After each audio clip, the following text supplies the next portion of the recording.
Welcome, friends and family, to another episode 66 of the Backdoor Cut show. Thanks for listening to us and following along with us on Periscope, on the underscore Barnburner account. You can find us on the Barnburner Podcast Network, which you can subscribe to on Apple, Stitcher, Spotify, all those places that you get your podcasts. Today we're a two-man. We're going to play some pick and roll. You got me, Zach. Find me on Twitter at BarnburnerBro.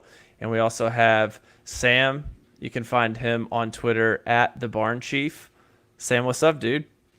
Hey man, just enjoying and relishing in a nice easy win. We don't get a lot of those. I feel like we're the cardiac Grizz, and we can't ever just demolish a team like that where I can just enjoy the third string coming in. I think at one point in tonight's Atlanta game where we won by 40 points, 4 of the 5 players on the court were hustle players.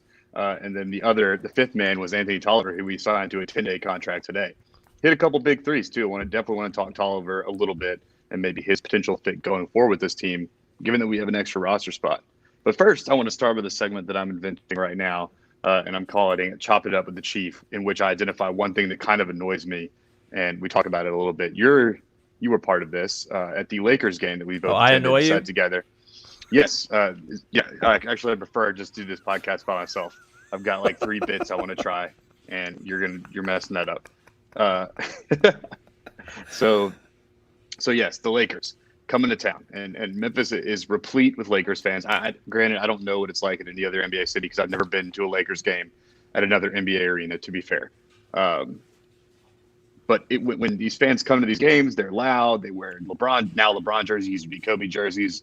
And they wear their Laker gold, and it's a very like evident color to see when you're watching a crowd of mostly blue and gray. We have very generic colors, so you see all these Laker colors. It's very obvious to spot them, and they're passionate fan base. It's expensive to go to these games. But my question is, how did these people afford the flight to get from LA to Memphis in order to see this game on Saturday? Now, to me, that can't be a cheap flight, and I know that there's not enough planes going from LA to Memphis to cart this trove of people. It's a direct flight with Allegiant, though, isn't it? So that's a pretty good deal. Yeah, there is one direct flight, but then that means they would have had to come into town Thursday, and I doubt they did that.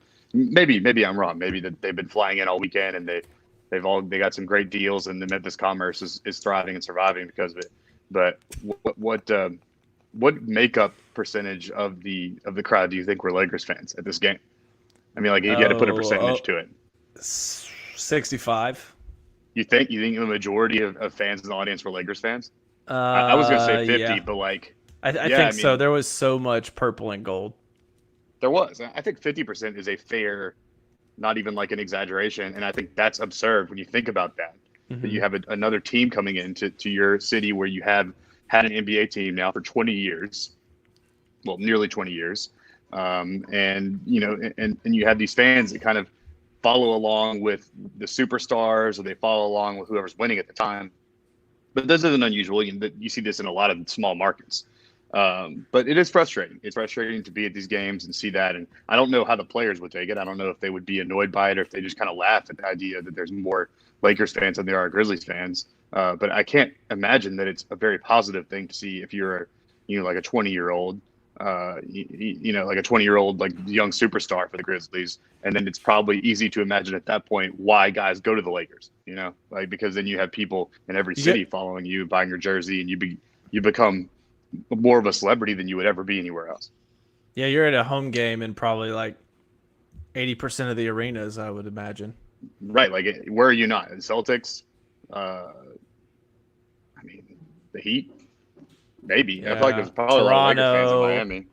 Yeah, just because, Chicago. Their entire country has rallied around the Raptors, obviously. But yeah, Chicago's a good one. The point being the vast minority. And my take on it is that's perfectly fine if you want to be a fan and support a team and you want to come and buy tickets and support your team and come downtown, spend money, and go to all the restaurants. That's great. That's great for Memphis. But I would posit to you, Lakers fans, that if you supported the Grizzlies as your number 1 team, and most of them had the Grizzlies as their number 2 team, like most of them would have a Ja jersey on, like at the other game they went to this season, then you would know that following a team that isn't as big as that, or doesn't have superstars like that, or doesn't have the notoriety, and any win you obtain or success you obtain with that team is actually more meaningful.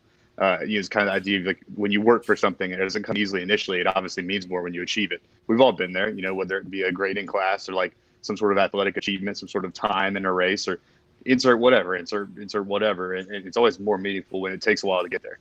So I think maybe take a walk on the wild side and support the home team. All of you purple and gold fans here, and I don't think LeBron really cares if you're in Memphis wearing his jersey. Jared Dudley might, but he doesn't really matter. So that's my take. At Kooky Canucks, where we had a nice drink after the game, we saw the owner of Kooky Canucks, I believe. I don't want to slander him. I think it's the owner. I don't know his name, but we saw what I think to be the owner of Kooky Canucks not assault, but like wow. verbally. Yeah, no, that you're making it sound way more intense than it is. Yeah, that would be actual defamation. So he like verbally he made a couple comments to two kids wearing Lakers jerseys that were like 8, and he was like, "What did he say? I didn't actually hear it." He was like, "Oh, how was you guys flight into Memphis? Did you guys fly in last night or today?" And they're like, okay, so that's one of my moves. Yeah. Yeah, no, it's 100% something yeah. I've heard you say to people before. That's why I thought it was so funny. And of course, they're like kids. They're like, I'm very confused right now because I obviously live here. And they're like, we live here. And he goes, oh, you do? Huh, that's very interesting. Why are you wearing LeBron jerseys? I mean, I respect it. I respect the take, but also like I think it's kind of lost on deaf ears when it comes to those kids who didn't understand the sarcasm and the implicit comment you were making there. But and also when you're a kid, man, like you do whatever you want. Like at some point when you get older, then you have to make the team decisions. When you're a kid, kids, like I imagine you're a Steph Curry fan. You're a kid. You're a whatever. Like I get it. When you're a kid, I was a Michael Jordan fan. Like I remember that when I was like 6 or 7. When I was those kids' age, he was like just finishing up his tenure with the Bulls. I remember like you just were fans of the big time players. Those are the ones you could watch. First of all, the Grizzlies didn't exist, so that's one thing. But second of all, yeah, I mean, like he was the guy that was on TV. He was on WGN. He was on the local channels that you could watch. So that I just remember watching him. You couldn't get like a Mike Bibby, like a toy basketball goal, but you could get one where Michael Jordan was a giant figure holding the hoop that I had. So all this to say that's kind of me chopping it up and giving my take. And I really would hope that people would just learn to either live in the city that they're fans of, or just pipe down a little bit. Also, something is that in our section that you and I sit every game, there's a lot of people that sell their tickets, so that it's inundated with opposing fans whenever there's a big time folks coming in from another team. And it's got to be like one of the only games these people go to because they're like, I shelled out money. I paid 4x this face value for this ticket. I'm going to get my money's worth. I'm yelling at everything. I'm chirping. I'm going to be as boisterous as possible. And that could get pretty annoying. Fortunately, we won this one, but most of the ones in the past few years, we haven't. I don't believe. Even when the Lakers weren't good, we somehow couldn't pull it off against them.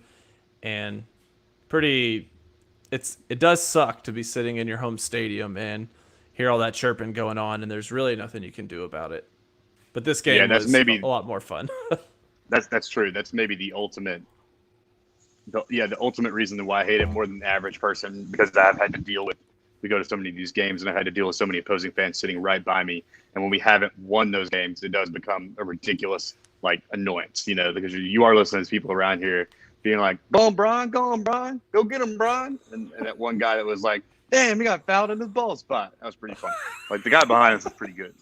But ultimately, very frustrating, and hope to move forward and not see as much of that for the rest of the season. I don't think we have a lot of traveling crowds coming into the Forum for the rest of the season. I mean, I know we have a lot of good teams, but I don't think there's just a ton of Mavs fans, except for the one guy wearing a vintage Dirk Nowitzki jersey at the Grizzlies Lakers game. Which, in some weird ways, I know that some of our friends hate that even more, wearing an obscure jersey that has nothing to do with either team. But I sort of respect that because that's just flying your color. For example, I've worn a Grizz jersey to a Cavs game. The Cavs, and I forgot who they played. Because I was like, I'm not going to wear a cat. I don't have a cat shirt. I don't have whoever the other team was. but I do have this one NBA piece of apparel. Like I might as well wear this. Like what's less relevant than an NBA piece of apparel if I just wear like a T-shirt that has nothing to do with anything, you know? So Yeah. I can kind of, I don't really care about that as much. So mad props to our guy who could very well be German. We did not know that. Shouts to D Holt, who sent in a comment, said go Grizzlies. We agree with you on that for sure. Yes, big win tonight. Big win tonight, DH. So let's circle back on kind of the Lakers game and how that went. We know that we had a pretty rough skid out on the West Coast. Got 4 total losses. Came home, had another dud against the Kings. Couldn't win that game. But Saturday, Lakers in town, and first of they had a back-to-back. Sorry, the shark just sent in a comment, said, do you have to have a beard to sit in your section? Yes. Yeah. And be a Grizzlies fan. All the Grizzlies fans in the section have a beard. That part's true. You have to have a beard. You have to drink IPAs, and you have to have a slowly growing vinyl collection. It's actually a great section. Yeah. So actually, we need to talk about you sitting there. Yeah, I might get relegated somewhere else. All right, Yeah. So Lakers come in town, and Grizzlies really got up for this game. DB had the assignment on LeBron, and I thought he played really well on defense against LeBron. He really forced LeBron to play very physical, and DB was with him all the way. He was 8-18 from the field, 19 points, but on 18 shots. So props to Dylan for being very tough, and he got 24 of his own. Yeah, Dylan did take a bajillion shots. He took 24 shots, but he did. He was just doing it to honor Kobe. Exactly. 24 points, 24 shots. Nice. Yeah. But that was a big That's not piece. too many shots. 2 other really big things that happened. Morant showed up. Yeah. He played a huge game. 27 points, career high in assists with 14. I think that's really been one of the reasons that Memphis has been skidding lately, is he just hadn't seemed to have that fire. And I know that someone tweeted at him and said that, and then he chirped at that guy on an interview after the game. But honestly, that's kind of how I felt, is that the difference in some of these games is Ja not having that extra oomph to get the guys over the hump, because everyone's already looking at him. He's the leader of the team. He's the best player out there. He's got to perform if we're going to have a chance to win any of these games with Jaren and Brandon out. Yeah.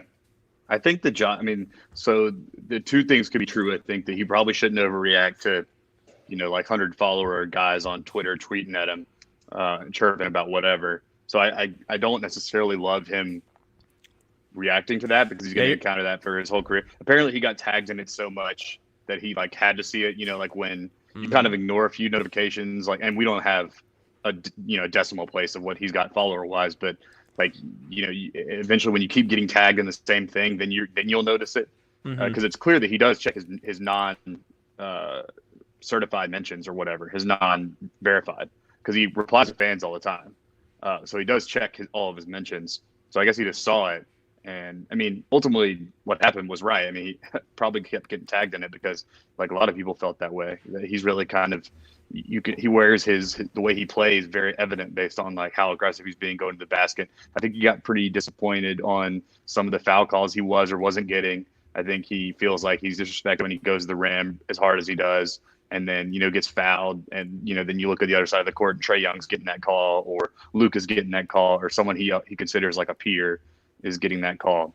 And he's gotten some notoriety. He's kind of a notable NBA player at this point, even as a rookie. So I think he expects to be getting those calls, and he feels like he's getting rooked.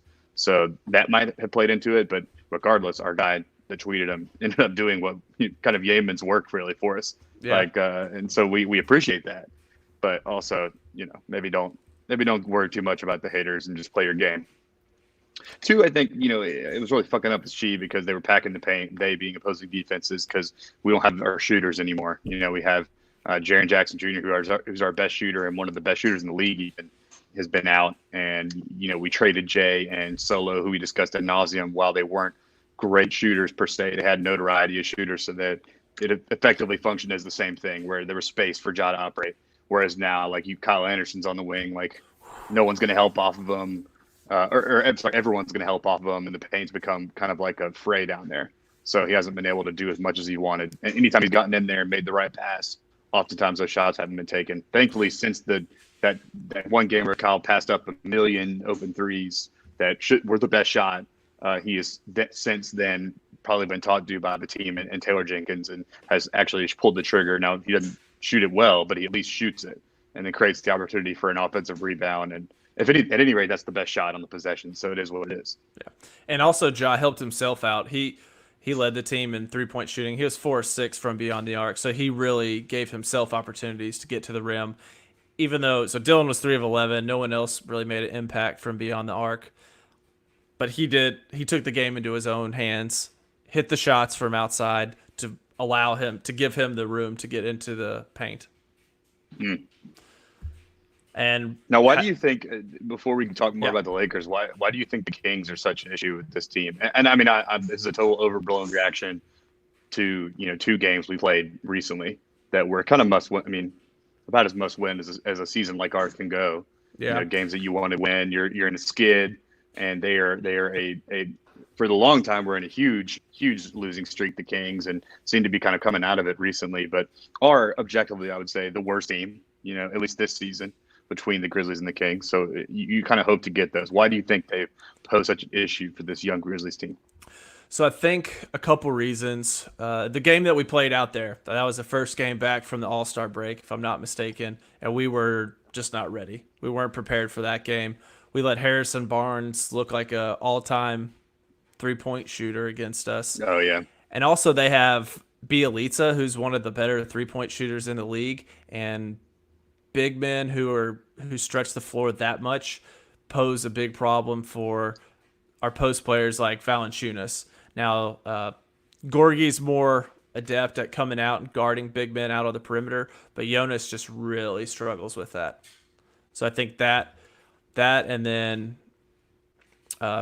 Fox, I think he circles the Grizzlies on his calendar as well, because he's the more good young point guards that come into the game, like Trae Young and Morant, the less people think of him. When he was 2 years ago, he was that guy in their shoes on the up.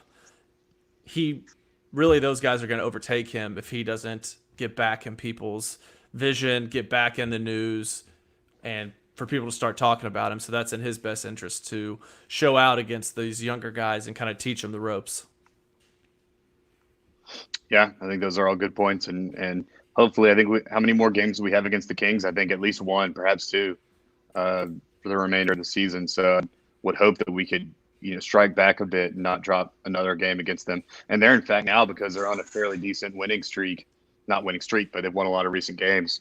They're like right there along with the Spurs and Portland and the Pelicans with overtaking our 8 seed. So they're going to be, games versus those could come down to a tiebreaker, right? So you want to put yourself in the best position, both because those games count as one full game, one way or the other, and then second because the tiebreaker.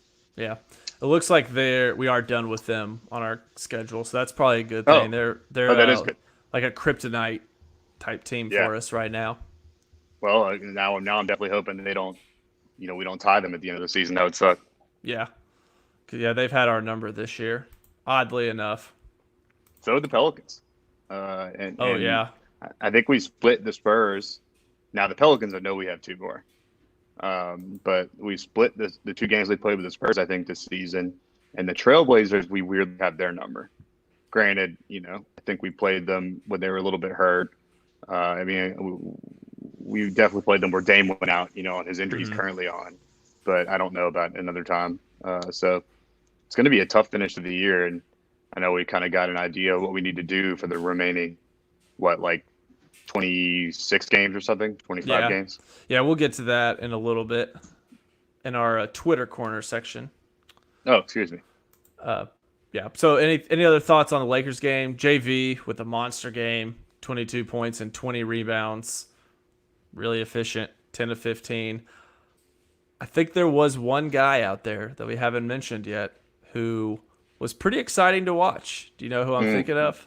I do, yeah. By the name of John Conchar, um, Fort Wayne extraordinaire. As according to the Vernon show today, we realize he's from the south side of Chicago or like the western side of Chicago. But he's a Chicago kid. Apparently, he played on his high school team and averaged nearly 30 points a game and like 14 rebounds and 6 assists his senior year. And his team went 5-20, his high school team, and that's because apparently the other guy, they pulled up some tape of his high school, and apparently the other four guys on the team at the time make us look like LeBron James. So they were some pretty stubby looking white guys apparently.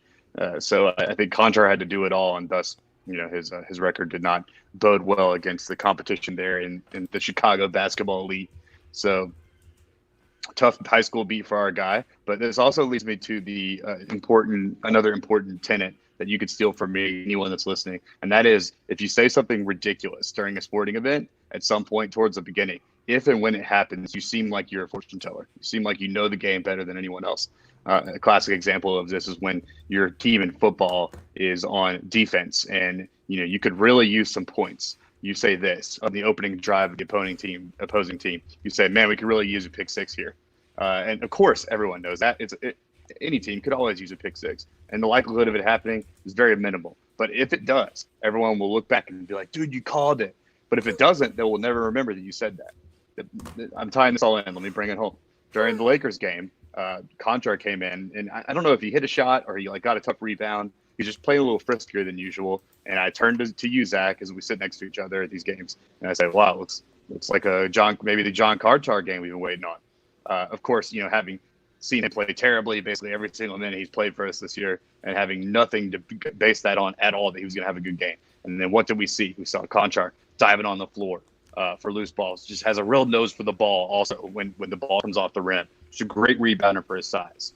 He was like stripping guys. I mean, he was all over the place. He was like playing 3 different positions. And I feel like you could have put him on LeBron and he would have shut LeBron down. He's had one of those type games that superseded his talent that we know and have. So, but what did you take away from what I deemed before the game, the Conchar game?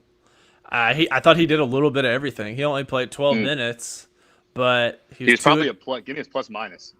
+5. Yeah, I feel like he was like a plus fucking 60. The eye test would tell me that I know these two things don't go together, but the eye test tells me his plus minus was like astronomical. Yeah, I guess it just depends at what point in the game he was in. There's a lot of different stuff goes into that plus minus, but he did a little bit of everything. 2 of 2 from the field, had a block, 2 steals, 2 assists, and 3 rebounds in 12 minutes. Not bad production from your 12th man. Not bad at all.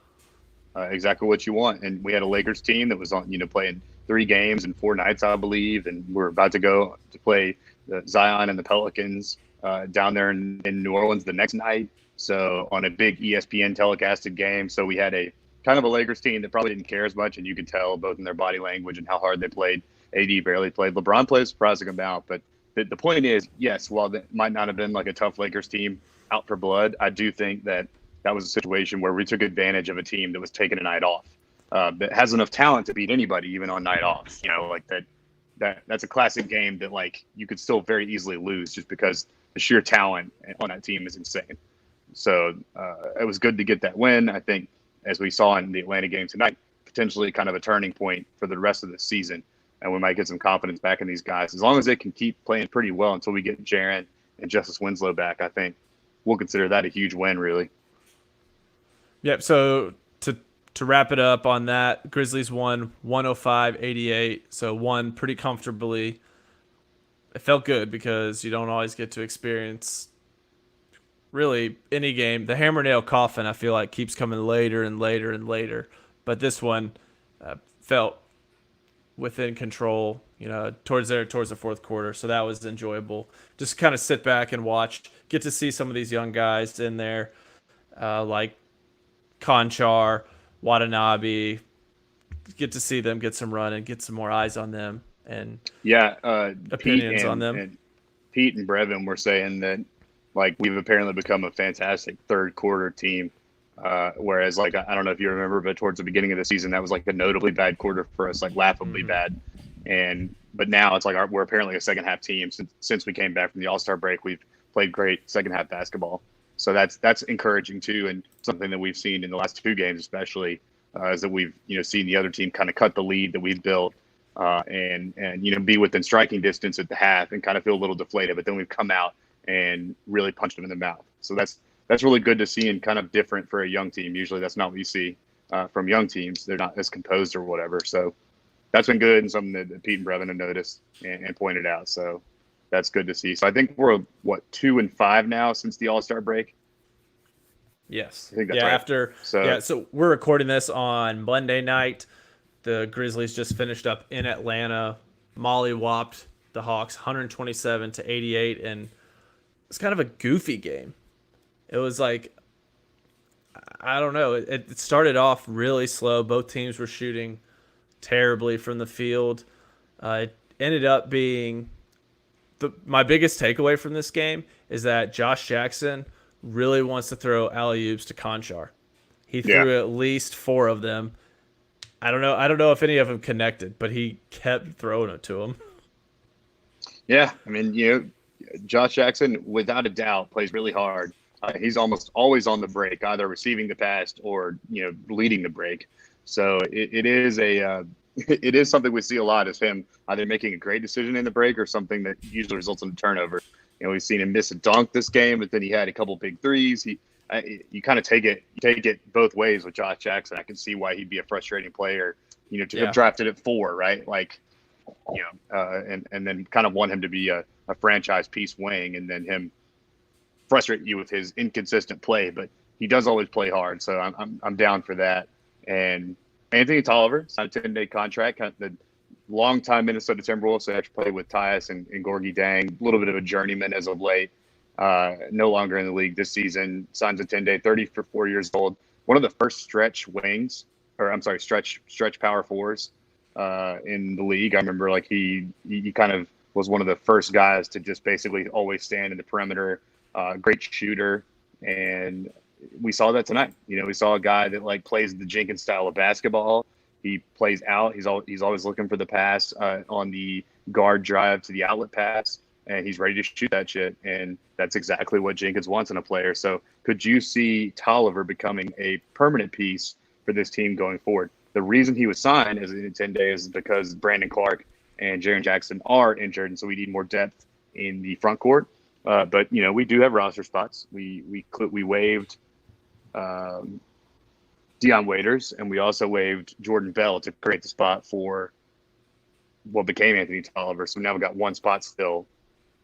Well, 2 spots if we don't re-sign Tolliver, to sign players for the rest of the season to help in a playoff push. What do you think about that? Yeah, I think that we could probably use someone in the front court wants those guys to get back, because there's always situations where Jaren's going to get his games where he's in foul trouble. Brandon is too small to guard guys down there. So Gorgie can, that's a 1-for-1 size-wise with Valanciunas, but then at the 4 we could be pretty light if we need to insert someone who's a larger guy, and there's definitely no harm in having some more depth down there. Yeah, I agree. Just having at least 2 or 3 guys deep at every position, can't hurt you. Well, plus he can shoot. That's important, obviously, to the offense that we run. And he is apparently, like the locker room's already welcomed him, and they were jumping up and down every time he hit a 3, and everyone was enjoying it. And he also, kind of a low-key element of the game was when he ran with Tyus and Gorgie. They had a really good synergy going, being 4 Minnesota guys. And they look good together. The Gorgie Tolliver like twin tower lineup, where they're kind of like they're both big men that can play down there and get rebounds, but then also pop out and shoot. So we saw like kind of an interesting lineup that I liked a lot. They actually they kind of are what extended the lead, drastically in that Hawks game. That lineup there. So that's something we might see going forward a little bit more. 2, if you're the 8th seed and you're playing the Lakers, you kind of want big bodies to throw at AD. And just guys that can go out there and absorb minutes and play, because you're going to have Dwight playing big minutes and other big guys. They play a pretty big style of basketball. They do, You yeah. know, in JaVale contrast to McGee. other, yeah. And so I mean, you know, like I could see it. I think it's a wise move, and I think they're kind of testing the waters with the 10-day and seeing how he fits in. No harm, no foul if they don't resign him. But I think how many times can you offer another 10-day for sure, and then potentially sign him. Yeah. So that going to get signed in.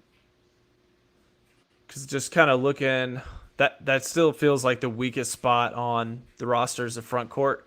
So it makes sense to have someone in that spot. You know, if you could get that and find another shooter out there, which the Lakers just cut Troy Daniels to open up a spot for, we don't know, J.R. Smith, Deion Waiters. Someone, I think both those guys are getting tryouts. Both really high IQ basketball players that definitely won't make mistakes in big time situations. You're right. They need to give them I, they need to give both of them like last 10 seconds tie game, playoff game tests or something. Like create scenarios for them and see which one screws up less. And I feel like that's the guy you get. I think LeBron might just be having JR try out as a joke. He's like, dude, there's Yeah. no way I want you on my team in the playoffs. We've been down this road, dude.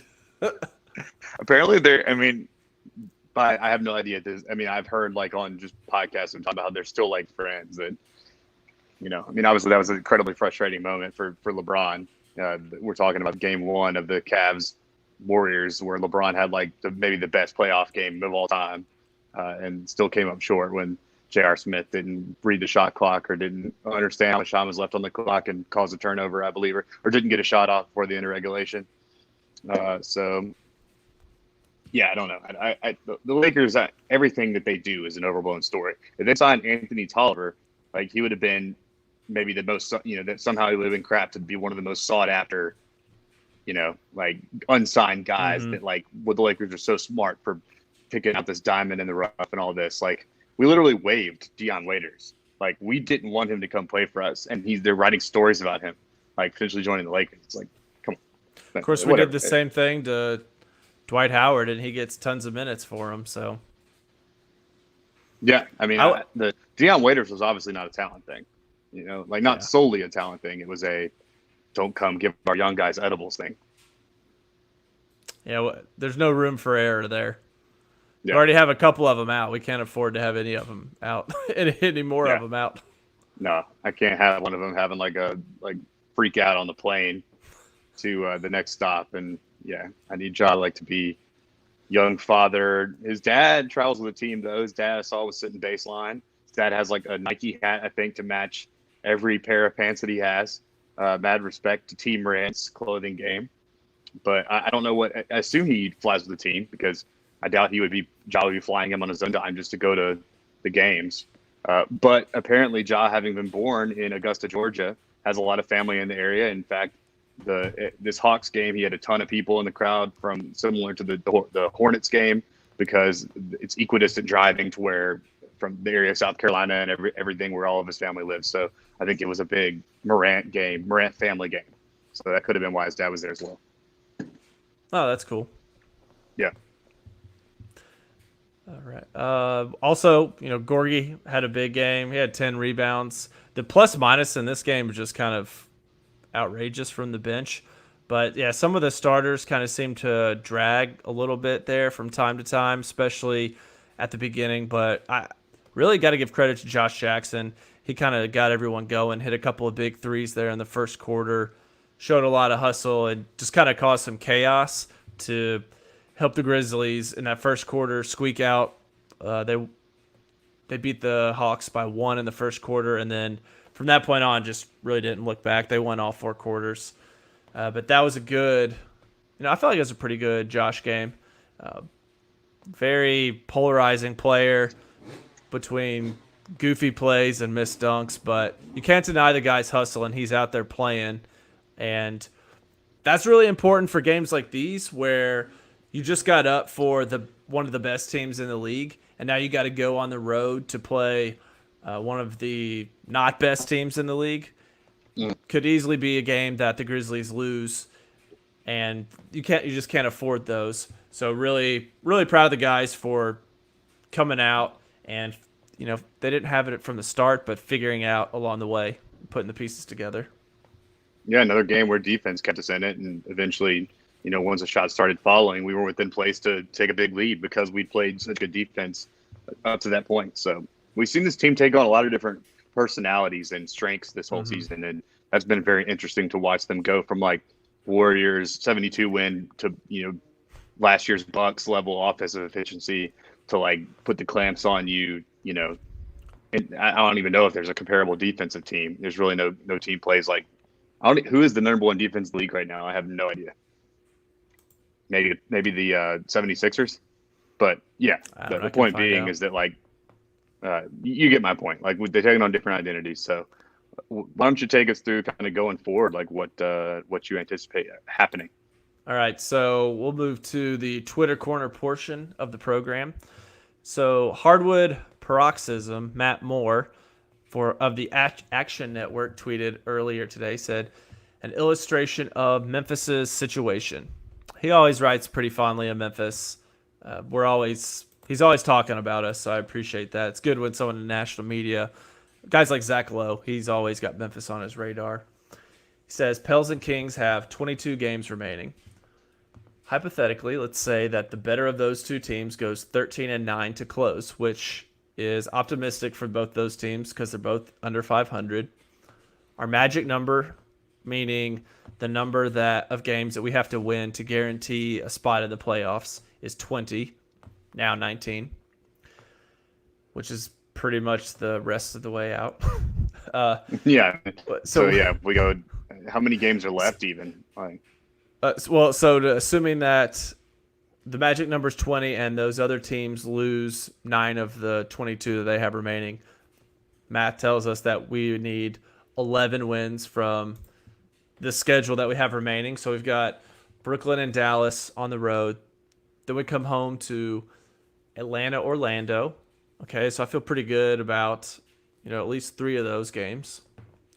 And then we got Portland, Utah, San Antonio on the road.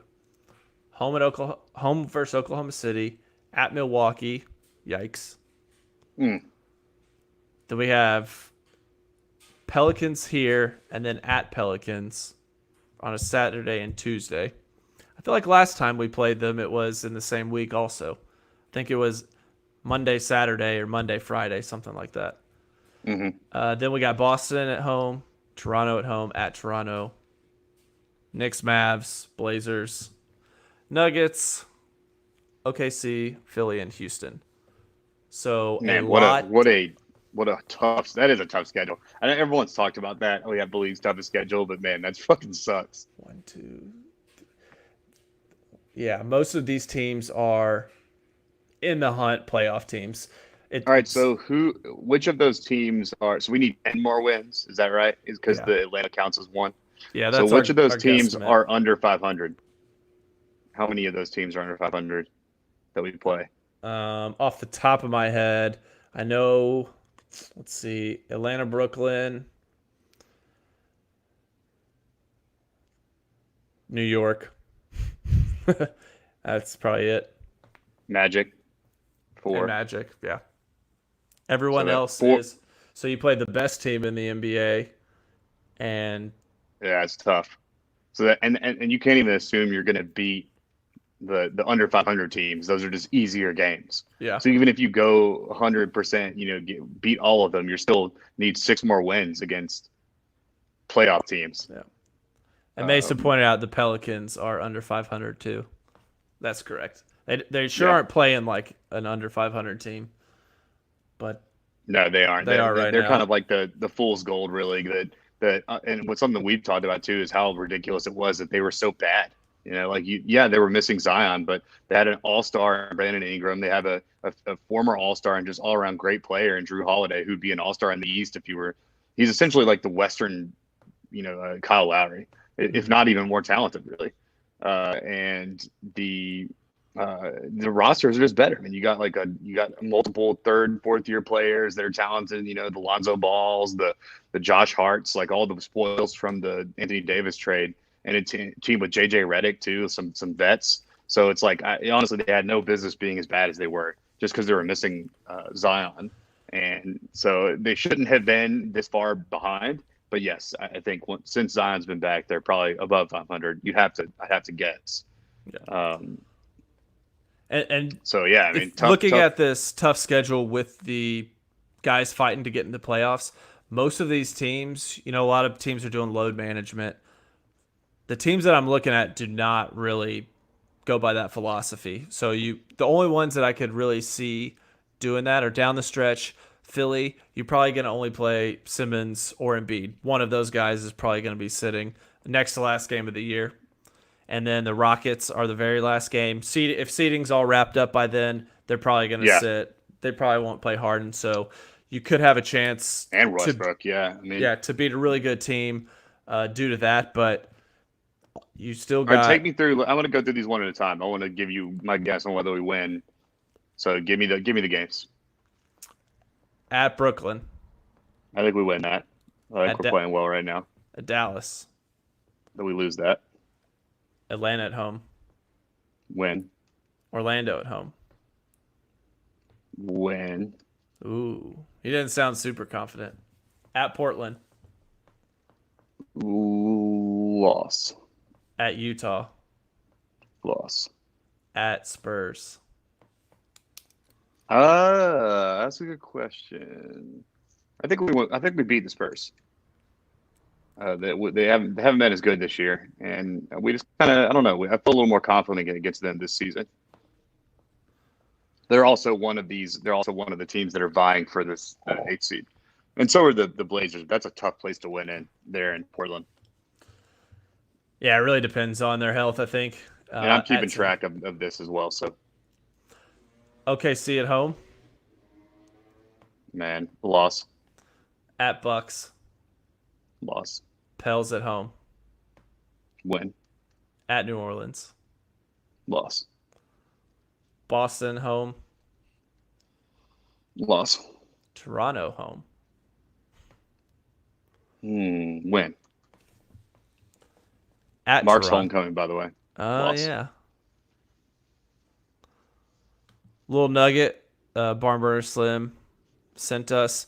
According to Grizz PR, franchise record 9 players in double figures tonight per Grizz PR. Wow. Everybody Yeah, got them man. some. Yeah, Tyus was out there dealing, man. Like he looked like the best point guard in the league for a period of an extended run there. He's shot the ball really well. What a great signing, Tyus Jones. Yeah, that was My boy. excellent. Mm.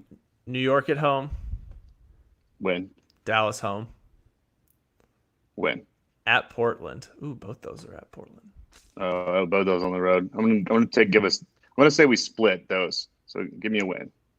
At Denver, Loss. OKC here, Man, I'm gonna say we split those two OKC games. Philly here, Loss. at Houston. Loss. So that gives me a record of It's going to be exactly 10 more wins, isn't it? it's 10. Yeah. Ah, That is 10 wins and what is that? However many losses? 1, 2, 3, 4, 5, 6, 7, 8, 9, 10, 11. 11. That puts us at 10 and 11 for the rest of the season. And honestly, I don't know if I took that many leaps. I tried to be pretty realistic. And I'd say splitting the series with the Spurs road win would be a tough win. And then splitting the series with the Thunder and the Raptors will be tough. But both those Thunder games are at home. You have to imagine we get one of those. And the Raptors, I could see, Mark's homecoming, kind of like the Jazz homecoming. Like there was some kind of electricity in the air, and like we just played really well. And what was the other kind of risk I took? Splitting the Blazers on the road. Yeah, at Portland. Yeah, that's tough. But we kind of had their number. We're both going to be playing super hard. We know that's a team we're playing against for the seeding too. So that's going to be like both teams balls to the wall. But I mean, you talk about close, right? I mean, this is like razor thin. This is like in the Goodfellas when the guys probably slicing garlic in the jail cell right now. So, I know you probably don't get that reference, but suffice it to say, a razor thin slice of garlic, Zach. I mean, I've seen it, but I do not specifically recall that. You are correct. Okay. Yeah. It's okay. I get some references, but not all of them. I think Yeah, I just didn't want to assume. if I shoot 35%, then I think Yeah, I'm a that's great good. That's pop good. culture That's good for reference. you. So, well, yeah, I think whenever we move down to our courtside seats, you will get more pop culture references because you will be around more pop culture. You know, we have Cam Newton at the game, the Lakers game Saturday night. The stars are coming out to Memphis, baby, and it's time to jump on the jaw train. Wear your joggles or genoculars or whatever I, parlance you prefer to use. I got to go with joggles now. The Grizzlies gave away joggles, so I can't even stand with genoculars anymore. I I agree. officially recant my statement about genoculars. It is now The record sale incorrect. shall reflect. Yeah. All right. Anything else? We feeling good about the rest of the week? Did you have any? Did you have any? What would you give the rest of your season? Did you do a similar win and loss column when you were going through it? Yeah, just in my head, I was tracking pretty close with you. I think it's gonna be somewhere between 8 and 11 wins. And Right. I really, mean, and so the target number is literally the middle of what we think the range is probably, which is wild. I mean, and also that is assuming, this metric is assuming that the other two teams go 13-9. Now, granted, they mhm. are playing worse teams, but it's not like any of us have proven ourselves to be consistent. So if we know anything, we know that it's very possible they drop a couple games that are probably just counted automatically into that 13. Now, granted, I did the same thing. I counted wins against the Magics and the Knicks and the the Hawks again and all that sort of stuff. When it's very possible that Trae Young comes in and just gets super hot, and it's one of those nights, right? And they're just Mhm. shooting the lights out. Like that's the problem when you're scrapping and clawing for these wins, is that you can never. We're not so good that we can still withstand a team that has a great night. We're not the Bucks, who can still beat a team that has Yeah. a crazy shooting night. And, So and, it's going to be interesting, man. It'll be wild to look back on, and it'll certainly give the rest of the season a rooting interest that has otherwise been absent, I think. yeah, and another factor is that you have to hope that when Jaron, Brandon, Justice come back to the roster, that the chemistry is seamless. So that's a hit or miss too. You might have Mm. some bumps in the road because those guys haven't been playing NBA level basketball for weeks, months for some. So you just have to hope that they come back and are immediately contributing, or the guys who are coming in and able to keep a lot of minutes, who have been playing a lot and helping the team win these past two games, still have it The going thing I for think them. the thing I think we got going for us though is that we win a lot of games based on our bench play, which has been really consistent. So we have like tonight, for example, the bench kind of came in and steadied the ship as they have often throughout the season. So if we bring back Jaron and Justice and slot him into the starting lineup, then in theory we still, if they kind of come out shaky, then the bench will still come in and settle everything. So that's been what's kind of gotten us more wins, I think. That's kind of what's been made us perform better than all the metrics. Of course, Ja's been way better than we thought he was going to be, and Jaron took the leap that we'd hoped he would in year two, especially as a shooter. But the bench is what's getting the job done. They're the reason that everyone looks up and goes, "Oh, Grizzlies are 8th seed." That's 100% what you can point to, is that they're just eviscerating opposing benches. So Yeah. you hope that continues, and there's no reason to expect that it won't. So with that going for us, we always have a chance to win any game, I mean, even against the good teams, because even good teams have typically, not great benches because they're paying superstars like 75% of their salary cap. Right. The Grizzlies PR just tweeted also that, as you mentioned, bench play ties the most points scored by Grizzlies bench with 72 points. Oh, wow. Yeah. I mean, point in fact, and that is obviously an insanely large figure for tonight, but it is quite common that they score half our points. So that's great, and a luxury that a lot of teams don't have. Yeah, it's crazy how the momentum, and not even just in-game momentum. Yes, obviously that is very impactful, but just game-to-game momentum. You could be completely down in the dumps after a tough road trip. You get one win against a team that you had to really get up for, and they walked into a trap game, and you could be feeling yourself all over again. That's what makes the NBA so much fun. Makes basketball so much fun. Yeah. Yeah, and I mean, it completely changes narratives. Now we're looking at a 2-game winning streak, or you have to probably have 3 to call it a streak, but now we're looking at 2 straight wins. And the Pelicans got beat by the Lakers that we had beat the day before, and so it's causing us as a fan base to really control, or not control, but look at these other teams and see what the hell they're doing. Like I never looked at what the Pelicans were doing ever, like on a daily basis, but I'm always like looking to see who they're playing or seeing what's going on. And that's kind of a weirdly fun element of it as well. It's fun to be in the hunt for things, for sure. Yeah, There's a whole new we don't element. get a pick this year, man. Like and honestly, like even if we don't make the playoffs, we still need to win as many games as we can, because the goal is to ensure that we convey. And unless we make the playoffs, we can never totally ensure that we won't convey the pick. Right. There's still a chance. So insert Jim Carrey. So you're saying there's still a chance. You're saying there's a chance. Yeah.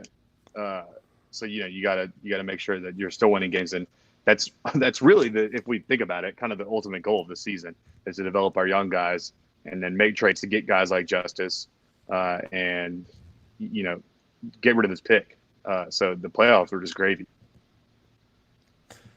Yeah, it's been roller coaster of a season, but overall very exciting, very fun. I have no complaints. Cool. Well, unless you got anything else, I think we can sign off and enjoy the rest of our week. We got a big game Wednesday, Brooklyn. Got to get that win. Got a team without Kyrie or KD, a pretty reeling Nets team. Thursday night, Tigers take on Wichita State, and what could be very well the end of their tournament hopes or the blossom of a potential tournament at large bid. So that's my transition for you guys to get me on the air. That's what I'm saying. Not the Twitter air that we're on right now, but like the legit air. The legit air. H2O. Yeah, the legit air. Speaking of March Madness, you guys should definitely subscribe to the Barn Burner Podcast Network, because our guys over at Theater and College Hoops, they were made for this. They were born for this month. It is March. It is March. March has begun. As Rothstein, I listened to Rothstein's pod today. What did he say? If you're not doing push-ups on picket fences, then something is wrong with you. Yeah. So he's their guy. There's a 0% chance they never get him on that show too. If they ever got Rothstein on there, it would be such a fascinating. I feel like it would be a zeitgeist of college basketball. Like lightning would strike around them, and it would be like, I don't know. Like there might be no more Division I ball after that. But yeah, you guys can subscribe to them on the same channel as we're on. Check them out. Check us out. Leave us review, feedback, and we will talk to you later. Until next time, go Grizz. Peace.